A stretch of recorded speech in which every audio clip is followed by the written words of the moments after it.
तो आज हम वाच पढ़ेंगे अध्याय। चलिए शुरू करते हैं। वाच की परिभाषा।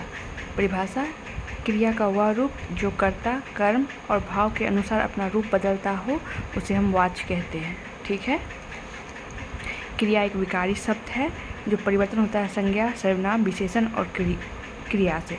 और विकारी शब्द ऐसे शब्द जो किसी भी कारणवश अपना रूप नहीं बदलते हैं वो अविकारी शब्द होते हैं, जैसे क्रिया विशेषण, समुच्चय बोधक, संबंध बोधक और विस्मयादि बोधक। लेकिन संज्ञा, सर्वनाम, विशेषण और क्रिया ये सभी अपना रूप बदलते हैं।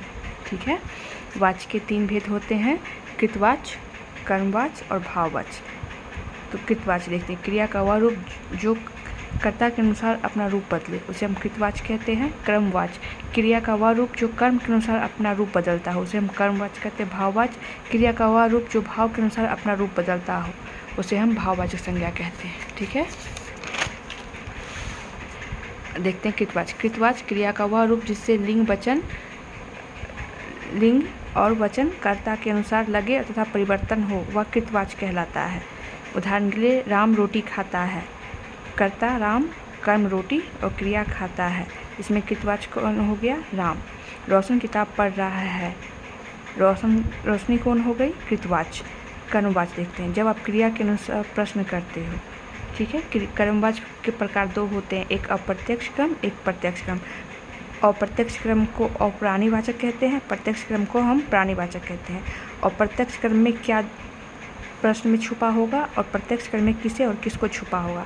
हमेशा प्रत्यक्ष क्रम में किसको और किसे, और अप्रत्यक्ष क्रम में क्या। ठीक है। उदाहरण, रोहित आम खा रहा है। क्या खा रहा है? तो आम खा रहा है, तो ये क्या हो गया है? कर्मवाच।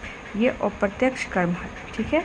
रोहित सीमा को बुला रहा है। किसको बुला रहा है? तो सीमा को बुला रहा है, तो क्या होगा? यह प्रत्यक्ष कर्म हो जाएगा। ठीक है। मोहित किताब पढ़ रहा है। क्या पढ़ रहा है? किताब पढ़ रहा है, तो क्या हो जाएगा? प्रत्यक्ष कर्म हो जाएगा। ठीक है। नोट, कृतवाच को कर्ता प्रधान होता है।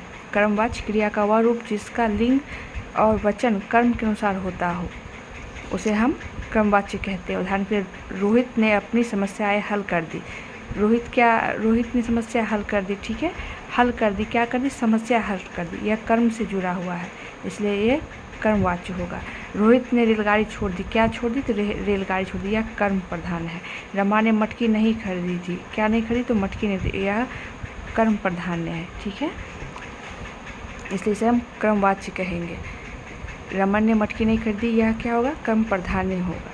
चलिए भाववाचक शुरू करते हैं। भाववाचक क्रिया का वह रूप जो ना तो कर्ता ना ही कर्म के साथ मेल खाता हो, अपितु क्रिया के लिंग यदि पुल्लिंग हो तो एक वचन तथा वाक्य में समानता नकारात्मक हो तो वहाँ भाववाचक होता है। ठीक है। नोट, समानता ऐसे वाक्य जिसमें क्रिया खाया नहीं जाता, पिया नहीं जाता, चला नहीं जाता, उठा नहीं जाता है वो उसे हम क्या कहते हैं? भाववाचक कहते हैं। उदाहरण के लिए, मुझसे अब चला नहीं जाता, नकारात्मक वाच्य है तो क्या होगा? भाववाचक। धन्यवाद।